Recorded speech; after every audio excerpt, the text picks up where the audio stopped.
Përshëndetje për të gjithë, faleminderit për pritjen tuaj për një kohë të gjatë dhe për durimin. Siç e dini, sot kishim një takim të përbashkët me kryetarët e të gjitha partive parlamentare të përfaqësuara në kuvend përpos njerëz. Gjatë këtij takimi, i cili është ftuar në përputhje me obligimin tim kushtetues që t'i konsultoj partitë parlamentare, diskutuam për një sër çështjes. Kryesorja natyrisht ishte obligimi në bazë të nenit 95.4 e Kushtetutës që këto konsultime të ndodhin para caktimit të mandatarit tjetër, dhe diskutuam në rrjedhë të kësaj, në qoftë se dikush nga partitë politike që ishin të ulura rreth asaj tavoline e kanë shumicën e nevojshme për të krijuar qeveri apo jo. Besoj I keni dëgjuar përfaqësuesit e partive politike rreth qëndrimeve të tyre. Ata disa kishin qëndrime që nuk mund të krijojnë shumicë, kishte edhe qëndrime që dëshirojnë të takohemi sërish për të parë mundësinë e propozimit të një mandatari të ri. Megjithatë, ju e dini që sipas Kushtetutës, institucioni presidencës I ka 10 ditë deri në marrjen e vendimit në qoftë se mandatohet mandatari I dytë apo jo. Ky afat ka dhënë deri me datën 5 nëntor.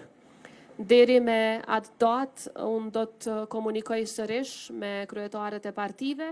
Jo domosdoshmërisht do të mbaj takime individuale me secilin, sepse ka disa që mendojnë që tashmë është ezauruar çdo mundësi, por megjithatë do të jem në komunikim me ta. Dhe kushdo që ka gatishmëri që të takohemi sërish për të parë përfundimisht se a ka mundësi për caktimin e mandatarit tjetër apo jo, unë do t'i pres në takim. Siç e dini, aktgjykimet e gjykatës kushtetuese kanë lënë në diskrecion të presidentës çështjen e mandatarit të dytë dhe ky diskrecion do të shfrytëzohet pra përgjatë ditëve në vijim para vendimit final, që më së largu do të jetë me datën 5 nëntor, por gjithsesi para se të skadoj afati kushtetues lidhur me caktimin e mandatarit tjetër. Tani në rast, a do të ketë propozim për mandatar tjetër apo jo, është çështje e partive politike të përfaqësuara në kuvend, sepse siç ju thash kishte qëndrime jo unike, pra nuk kishte unanimitet të plotë rreth asaj se a mund të ketë mandatar tjetër apo jo. Çështja e dytë që e kam ngritur është në qoftë se mund të gjejmë një rrugë përpara me dakordim të partive politike për procedim të buxhetit dhe planit të rritjes, një instrument I Bashkimit Evropian nëpërmjet cilës Kosovës I jepen mbi 800 milion euro dhe sa më shumë që kemi vonesa, aq më shumë ne mund të humbasim qasjen në këto fonde. Dhe ai dokument kërkon ratifikim prej 2 të tretash në kuvend. Nuk ishte gatishmëri nga një numër I madh për procedim të buxhetit I cili sot ishte miratuar nga qeveria. Megjithatë, unë propozova që të shiqoj mundësi tjera kushtetuese dhe një prej tyre është që të miratohet zgjatja buxhetore, pra që nuk është buxhet I ri, por është zgjatje e buxhetit të vjetër në mënyrë që spaku deri me 31 mars 2026 qytetarët tanë mos të përballen me një situatë ku nuk kanë paga dhe nuk kanë mirëqenie.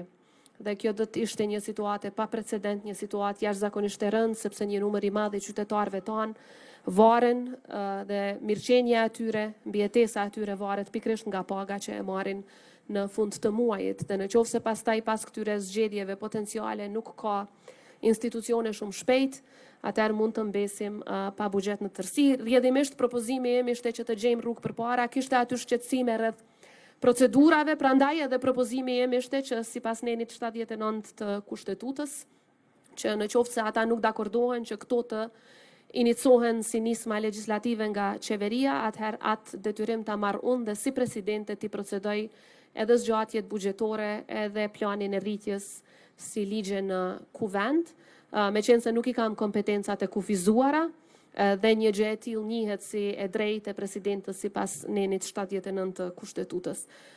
Kjo çështje nga disa u shqyrtua, do të jem në kontakt me partitë politike në ditët në vijim për të parë nëse ekziston një mundësi e tillë që të procedojmë sipas kësaj metode në mënyrë që të parandalojmë një krizë e cila është e mundshme. Dhe është e mundshme për shkak se ne kemi parë nga zgjedhjet e shkurtit, ka zgjatur shumë certifikimi, pastaj ka zgjatur shumë konstituimi, gjykata kushtetuese akoma nuk e ka sqaruar çka nëse një kuvend nuk konstituohet brenda 30 ditësh. Pra mund të kemi situata kur kemi zgjatje, stërgjatje dhe mund të mbetet vendi pa buxhet dhe qytetarët tanë pa mënyrën e vetme të mbijetesës që i kanë pagat e tyre. Kam diskutuar edhe për propozimin e buxhetit të RTK-s, nuk kam dëgjuar ndonjë qëndrim nga partitë politike, mirë po kam shprehur gatishmërinë e plotë si presidente që për të tejkaluar problemet procedurale që dikush aty i përmendke, që si presidente ti procedoj ato si nisma legislative, sepse s'ka asnjë kufizim as kushtetues as ligjor rreth kësaj. Dhe pastaj aty duhet të gjendet edhe mundësi që të krijohen komisionet parlamentare. Për mua ato shqetësimet se kush e udhëheq një komision sot dhe kush e udhëheq nesër janë totalisht të paarsyeshme, sepse edhe ashtu nuk ju bjen shumë gjatë, mund t'ju bijë një javë, 2, dhe nuk ka asnjë arsye se kush i udhëheq komisionet, përderisa kjo shfrytëzohet si një mundësi fleksibile që të kalohen në seancë parlamentare edhe vendimet për zgjatje buxhetore dhe vendimi për planin e rritjes eventualisht edhe vendimi për RTK. Natyrisht ka edhe shumë vendime të tjera në interes qytetarëve, por shpresa ishte që mund të ketë reflektim nga partitë që këto t'i zgjidhim si probleme dhe pastaj menjëherë të procedohet me zgjedhje në rast se nuk ka mandatar të dytë. Po e them në rast se për shkak se kryetari i lëvizjes vetëvendosje, njëkohësisht kryeministër në detyrë, ka kërkuar që të më takoj edhe një herë para se të skadoj afati 10 ditor, që është për caktim të mandatarit të dytë, dhe pas konsultimeve që i ka brenda partisë politike që e përfaqëson, do të vi me propozim apo jo, është çështje e tyre, mirë po ne kemi detyrim kushtetues që t'i respektojmë ato afate. Pastaj nëse ka propozim për mandatar të ri, atëherë hyn në shprehje dispozita të reja kushtetuese dhe afate të reja, por megjithatë nëse nuk ka qeveri, dihen edhe ato pastaj janë 30 deri 40 ditë për mbajtjen e zgjedhjeve. Pra pak a shumë këto kanë qenë disa prej temave, është fati keq për Kosovën dhe gjithë qytetarët që nuk kemi arritur, konkretisht partitë politike të përfaqësuara në kuvend nuk kanë arritur që të konsolidojnë, konstituojnë gjitha institucionet përfshi edhe qeverinë, dhe ka kaluar një kohë e gjatë, e humbur, dhe bashkë me kohën kemi humbur edhe shumë mundësi për vendin tonë, kështu që si presidente do të angazhohem që të respektohet kushtetuta në përpikmëri, por një gjë që është shumë e rëndësishme ta dini është aktgjykimet e gjykatës kushtetuese thonë që presidentja duhet të bëjë çmos që të evitojë zgjedhjet. Pra ky është detyrimi i presidentës. Partitë politike i kanë qëndrimet e tyre, dikush dëshiron sot, dikush nesër, dikush pas nesër të shkojnë zgjedhje, por detyrimi i presidentës është tjetër. Detyrimi i presidentës është që të bëjë çmos që të evitohen zgjedhjet. Ta detyrim duhet ta kryej në përputhje të plot me kushtetutën, prandaj do t'ju lutim për durim edhe për shumë pak ditë derisa të sqarohen të gjitha rrethanat rreth caktimit të mandatarit të dytë. Urdhroni. Do t'i marrim pyetjet tuaja, vetëm ju lutem me ran. Përshëndetje presidente, Idal Gola nga A2 CNN. Shpesh edhe ju jeni në përfundim të mandatit, muajt të fundit dhe mandati i presidentit ka fillu të përmendet edhe si mundësi për zgjedhjet e tjera të jashtëzakonshme. A ka pas diskutime për postin e presidentit në takim dhe 2, a keni ju pretendime për një tjetër mandat në këtë post? Kjo çështje është ngritur nga disa prej pjesëmarrësve për të paralajmëruar një situatë me të cilën edhe mund të ballafaqohemi si vend. Pra ta zëm ka zgjedhje në dhjetor, pastaj merr disa muaj kohë derisa ti kemi institucionet, edhe kuvendin edhe qeverinë e zgjedhur, dhe pastaj sapo ta kemi potencialisht një qeveri, menjëherë në mungesë të një kuorumi prej 2/3, menjëherë vendi detyrohet të shkojë në zgjedhje të reja, siç parashihet me kushtetutë për shkak dështimit të zgjedhjes së presidentit. Një situatë e tillë u përmend, pak a shumë për me paralajmëru që mund të kemi 2 palë zgjedhje në 3-4 muajt në vijim, që është një situatë e rëndë, jo vetëm për KQZ-n si institucion që do të sfidohet me këto situata, por edhe si një situatë ku qytetarët fatkeqësisht për një periudhë të gjatë i bie që mos t'i kenë institucionet e veta me kompetenca të plota kushtetuese. U diskutua edhe mundësia që të kemi zgjedhje të drejtë për drejtë të institucionit të presidentit nga populli, mundësi që unë e përkrah plotësisht dhe kam përkrahur që nga viti 2010 e tutje. Sidomos ju e dini ka qenë një periudhë kur i patëm përgatita mandamentet kushtetuese të cilat pikrisht këtë mundësi e patëm para pra zgjedhje e drejtë për drejtë e presidentës dhe pastaj evitohen zgjedhjet nacionale.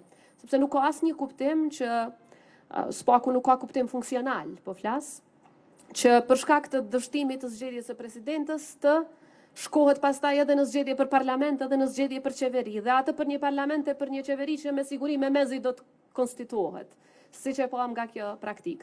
Pra ishte një mundësi, unë pash një vullnet goxhat madh nga një numër i madh i partive politike, që të shkohet me zgjedhje drejt për drejt nga populli, që siç e thash është një instrument që unë e kam përkrahur për gjatë gjithë karrierës sime politike, mendoj që është mënyra më e mirë, sepse zëri i popullit është ai që nuk gabon kurrë. Dhe do t'ishte mirë, po siç e dini kërkohet ndryshimi kushtetutës për diçka të tillë dhe kërkohet shumicë dy fesht. Është sfiduese, por jo e pamundur.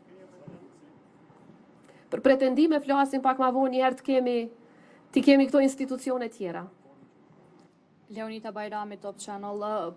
Presidenta a ka dorëzu kryetari i lëvizjes Vetëvendosja Albin Kurti ndonjë dëshmi ose a duhet të dorëzoj ndonjë dëshmi sa i përket edhe mandatimit edhe për një herë tjetër për formimin e qeverisë, çfarë dëshmie në këtë rast, sepse janë përmendur në shkrime disa prej të cilave i ka mbledh tashmë lëvizja Vetëvendosje, edhe sa i përket mandatimit të tij ose dikujt tjetër prej lëvizjes Vetëvendosja ka bërë të qartë këtë Kurti nëse do e sjell një mandatare tjetër, para shumë sqarime mbi çështjen e mandatimit edhe një herë lëvizjes Vetëvendosje, ku e njëjta është parë qartë të dielën që nuk i ka numrat e mjaftueshëm, edhe në përgjithësi konsiderohet si një zvarritje akoma më shumë edhe e mbajtjes së zgjedhjeve të jashtëzakonshme. Tani aty në takim nuk u sqarua domosdoshmërisht nëse do të vinë me propozim apo jo, mirë po përmend si mundësi e cila përfundimisht do të sqarohet në fillim të javës së ardhshme në takimin që do ta mbajmë. Të jemi të qartë me kushtetut lejohet që pra nuk ka ndonjë kufizim rreth asaj se cila parti mund të propozojë mandatarin e dytë. Sa i përket mandatarit të parë, është e qartë që i takon vetëm partisë së parë që ka dalë para në zgjedhje.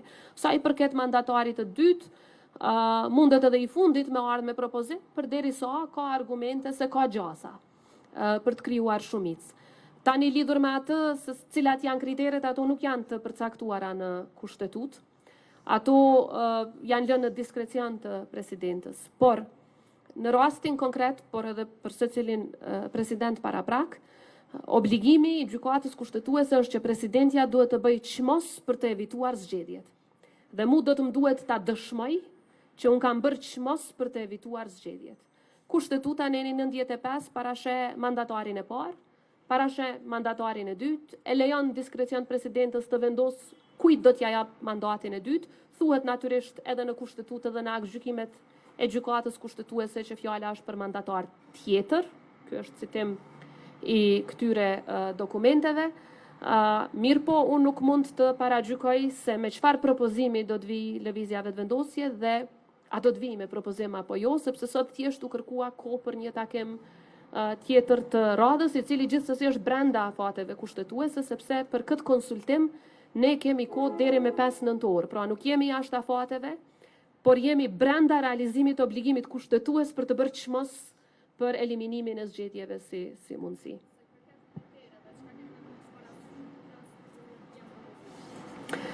Si që përmenda, asnjë kriter nuk është i përcaktuar në kushtetutën e Kosovës. Natyrisht, as nuk është që kërkohen në nënshkrime, nuk kërkohen domosdoshmërisht, ajo do ta lehtësonte shumë punën, mirë po nuk është kërkesë kushtetuese. Megjithatë, ne jemi në konsultime e sipër me ekipin tim rreth asaj se cilat do t'jenë, sepse ne do t'i kemi një sër kriteresh. Tazëm nuk mund të mandatohet dikush që është involvuar në krim dhe korrupsion. Tazëm nuk mund të mandatohet dikush që i shkel interesat e Kosovës. Pra, janë një sër kriterësh që do t'i marrim parasysh, që ndoshta nuk janë marrë gjithmonë në të kaluarën, por unë do t'i marr patjetër parasysh si kritere mbizotruese, por po e them prap, mos të paragjykojmë se a do të kemi propozim ajo, sepse do ta dim thjesht në fillim, në pjesën e parë të javës, do ta dim se a do të kemi propozim apo jo, por duhet të ezaurohen të gjitha mundësitë për parandalimin e zgjedhjeve. Atë detyrim e kam, dhe kushtetuta, siç e përmenda, nuk kërkon nënshkrime, por megjithatë kërkon që të shihen gjasat. Të shihen mundësitë dhe ato do t'i shohim, në qoftë se ka propozim. Atëherë përshëndetje, Venhari Sufi nga televizioni TVN. Zonja Osmani, e dim që kemi një njohje të re nga Siria, më të na jepni ndonjë koment rreth kësaj ndonjë specifik dhe do të thotë involvimi juaj tek njohja e re e cila tashmë ka ardhur, angazhimi juaj në fakt, por edhe kur thoni që e keni do të thotë edhe momentin që të reflektoni që të kërkoni më shumë partive opozitare që të evitohet në fakt mundësia e shkuarjes në zgjedhje të jashtëzakonshme, çfarë i kërkuat në fakt partive, qoftë edhe lëvizjes vetëndosje, por edhe partive opozitare. Faleminderit.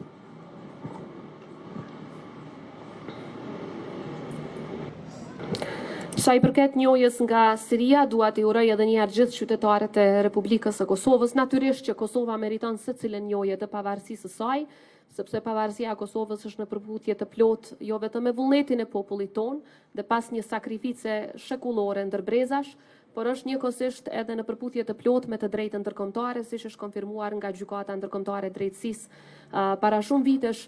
Pra nuk ka asnjë arsye të vetme që shtetet më të hezitojnë. Ne me Sirin kemi punuar që një kohë të gjatë, që nga ardhja në pushtet e autoriteteve të reja në Sirin e lirë, unë kam rënë në kontakt me njëherë, pas disa ditësh, me ndihmën e shtetit turk, kam rënë në kontakt me autoritetet e reja dhe me leadershipin e ri të Siris. Pra që nga ajo periudhë, kabineti im ka qenë në kontakt me kabinetin e presidentit të Siris, me ministrin e punëve të jashtme dhe pastaj takimin e parë, siç e dini e kemi pas në prill të këtij viti, para rreth 6 muajsh parafërsisht, dhe ka qenë një takim i shkëlqyeshëm, ku kemi diskutuar jo vetëm për vuajtjet e njëjta që i kemi kaluar, por njëkohësisht se si mund ta mbështesim si shtete njëra tjetrën në fuqizimin ndërkombëtar e shumë procese të tjera.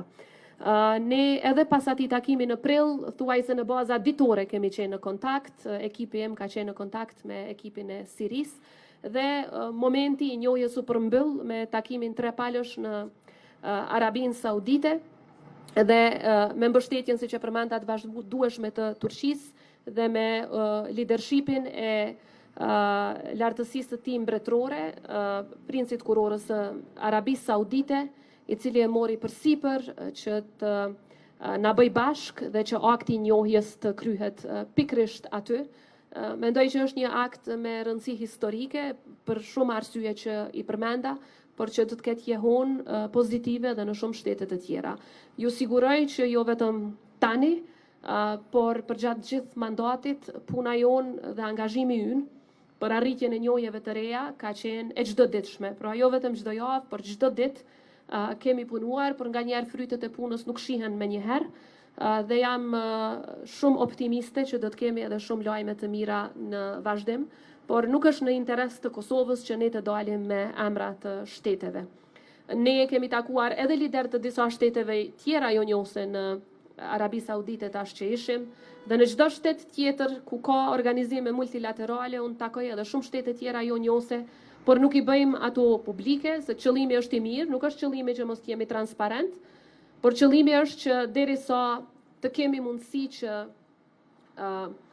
të kemi një lajm pozitiv rreth njohjes, që mos t'u hapim rrugën armiqve të Kosovës që të krijojnë bllokada, sepse siç e dini, Serbia me aleatët e saj janë jashtëzakonisht agresiv kundër Kosovës dhe sovranitetit të saj.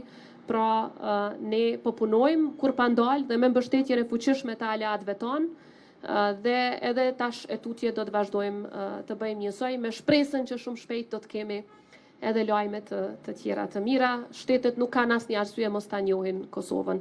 Te pyetja juaj e dytë, çfarë ju kemi kërkuar? Unë ju kam kërkuar shumicë. ajo duhet të kërkohet sipas kushtetutës.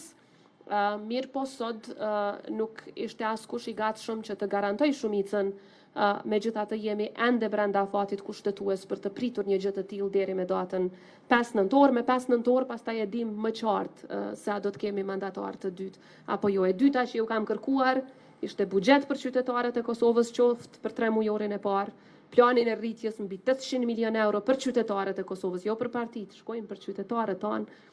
Dhe e treta edhe te i kalimi i krizës që e ka RTK-ja, mirë po do na duhet të punojmë ende me shpresën që spaku për ndonjërin prej këtyre mund të gjejmë zgjidhje përpara. E kemi edhe pyetjen e fundit. Kisha lut vetëm me mikrofon, kush e merr mikrofonin? Vetëm. Po, ju kisha lutë që rregullat e shtëpisë ti respektoni, po. Qëndresa Villagoshi prej Klan Kosovës. Atëherë me qenë se ka interpretime të ndryshme rreth çështjes nëse Kurti mund të jetë mandatar edhe një herë sërish të rimandatohet nga ju, është e qartë për ju se si duhet të bëhet nëse ju vije Kurti sërish si mandatar brenda këtij afati që i dhat. Po ashtu në rast se ripërsëriten zgjedhjet siç ju është thënë sot në takim për shkak që pas përfundimit të mandatit tuaj në këtë rast, a do të marrni ju pjesë në zgjedhje, pra do të jeni pjesë e garës zgjedhore pasi t'ju përfundoi mandati juve, si dhe a do të ketë sërish takim nëse s'ka mandatar për të saktuar data e zgjedhjeve në datën 5? Sa i përket pjesës së parë, unë nuk e di kush i ka ato paqartësi. A është deklaruar dikush që nuk ka qartësi rreth mandatarit tjetër? Ka interpretime të ndryshme.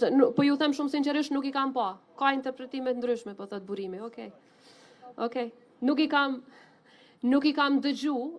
Jo, sa për sqarim, unë ju besoj grave më shumë, kështu që me qenë se that jo, mirë, po nuk i kisha dëgju, prandaj edhe ju pyeta. Nuk i kisha dëgju ato interpretime të ndryshme, nuk e di nga ku vijnë.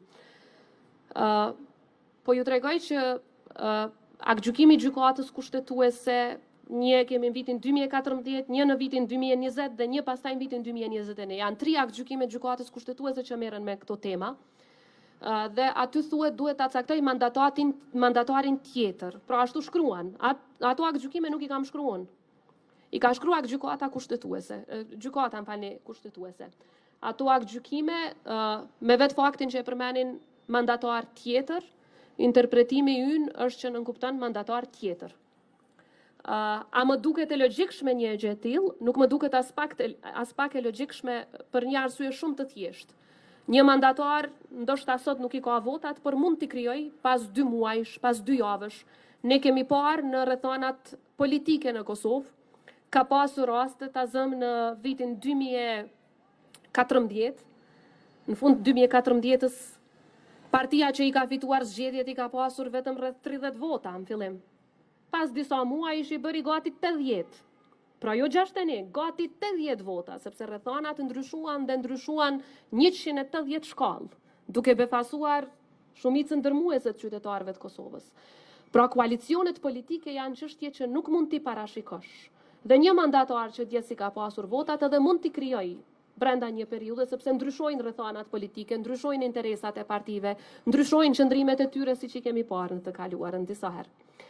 Mirë po gjykata kushtetuese e ka thënë një gjë qartë dhe aty jo në një vend, por në disa vende përmendet mandatar tjetër. Po e them, a më duket mua e logjikshme dhe e drejtë?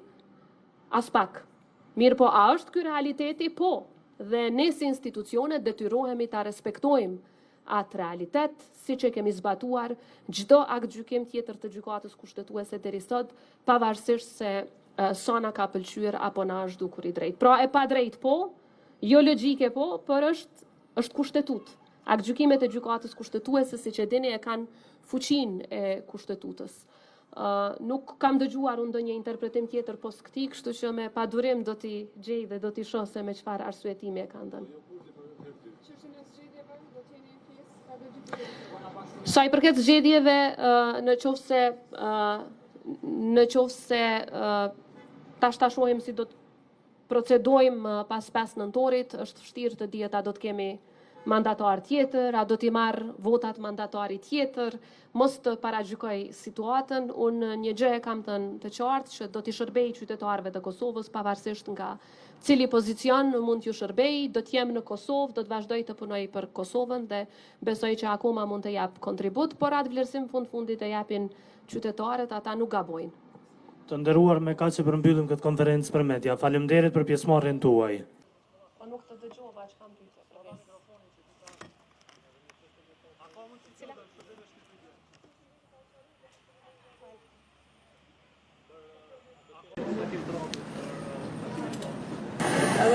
Takim të radhës për caktimin e datës zgjedhjeve, unë i pyeta partitë politike a dëshirojnë ta kenë edhe një takim, kishte disponim të ndryshëm, megjithatë unë do t'i kontaktoj secilin prej tyre, nëse dëshirojnë me u taku edhe për datë zgjedhjeve mirë, nëse dëshirojnë atëherë 14 shkurtin e 2021 se pa ta caktu shpejt, po edhe ka qenë pandemi, ka qenë pak më vështirë me organizu takime të tilla sikur ky.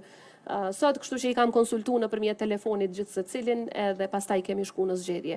Kësaj radhe e shohim, nëse ata shohin nevojshme, unë i mbledh prap dhe i diskutojmë datat, edhe pse e dini është 30 deri 40 ditë aty, eventualisht mundet me qenë vetëm një diel ose maksimum 2 të diela, nuk është që ka ndonjë as dëm as ndonjë favor të madh.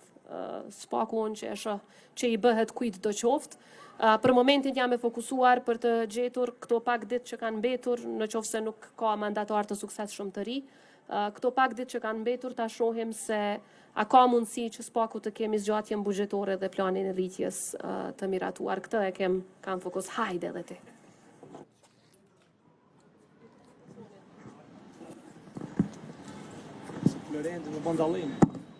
Përshëndetje, faleminderit për mundësinë. Balan Rashidi Kasar prej Vox Kosova. Presidente, po më intereson me ditë si keni parë veprimet e fundit të deputetit Albin Kurti, i cili po sillet si me qenë kryeministër, edhe ka marrë vendime edhe kundër vendimeve të gjykatës kushtetuese, edhe kundër aktgjykimit fundit të gjykatës supreme. Sot është marrë edhe një vendim për ngritje të pagave, të pensioneve, shtesave për fëmijë. A keni biseduar dhe mendoni që do duhet respektohej spaku ligjit ose aktgjykimet e gjykatës e fundit ka qenë i gjykatës supreme, që ka thënë që asnjë vendim nuk është i plotfuqishëm derisa deputetët që janë ministra votojnë për kryeministrin nëse merr një vendim. Çfarë do të thotë ai? Faleminderit për mundësinë. Për aq sa e kam pa unë, nuk ka pas vendime të ndara, por mund ta kem gabim, por ka pas një vendim të qeverisë së Kosovës për propozim të buxhetit. Tani kushtetuta e Kosovës ndër kompetencat kryesore që ja parashet qeverisë është propozimi i buxhetit. E dyta, edhe ligji për menaxhimin e financave publike, por edhe ligje tjera në fuqi janë veshin këtë drejt qeverisë. Për dallim prej, siç e përmenda, zgjatjet buxhetore që mund të inicojmë edhe ne të tjerët, pra mund të inicojnë edhe deputetët, mund ta inicoj edhe unë si presidente. Për t'i tejkaluar krejt këto interpretime që i that ju sot dhe shumë të tjera që i dëgjojme janë të kundërta me ato që ju i thatë, unë sot kam propozuar që në vend se të merret propozimi i buxhetit që bëhet nga kryeministri në detyrë, atëherë ta kemi një propozim për zgjatje buxhetore deri me 31 mars, të cilin e procedoj unë si presidente. Dhe gjykata supreme s'ka ndonjë vendim që mi kufizon mu kompetencat lidhur me një propozim të tillë. Dhe rrjedhimisht, edhe sa i përket planit të rritjes, i cili është janë 2 akte të cilat duhet të ratifikohen, 2 marrëveshje ndërkombëtare të cilat duhet të ratifikohen dhe kërkojnë 2 të tretat, edhe për ato, në vend se që të procedohet nga qeveria në detyrë, kam propozuar që t'i procedoj unë si presidente. Dhe aty nuk ka asnjë kufizim të vetëm. Dhe askush më nuk ka pastaj hapësirë ta ngrit temën a ka të drejtë, as ka të drejtë. A e ka shkel ligjin, a e ka shkel kushtetutën, sepse nuk shkelet asgjë. Neni 79 i kushtetutës, ligji për nismat legjislative, komentari e të tjera na japin këtë drejtë. Edhe deputetët, 6 deputet, dhe mund të përzgjedhen, siç e përmenda sot, deputet që nuk janë edhe ministra në detyrë, pra 6 deputet i nënshkruajnë këto propozime, pra ka mundësi që të tejkalohen këto interpretime të ndryshme dhe të ecet përpara me vendime që janë vetëm në interes të qytetarëve. Unë nuk shoh që nga vendime të tilla të këtij kuvendi, që menzi u konstitua, do të përfitonte ndonjë parti në veçanti. Mirë po, në qoftë se nuk tejkalohet kjo situatë, edhe pse ekziston proceduralisht mundësia, atëherë shpresoj shumë që mos të ndodhë, por mendoj që përfundimisht do të kemi dëmtim të interesave të gjithë qytetarëve nëse nuk arrim të kemi zgjatjet buxhetore dhe disa prej vendimeve të rëndësishme.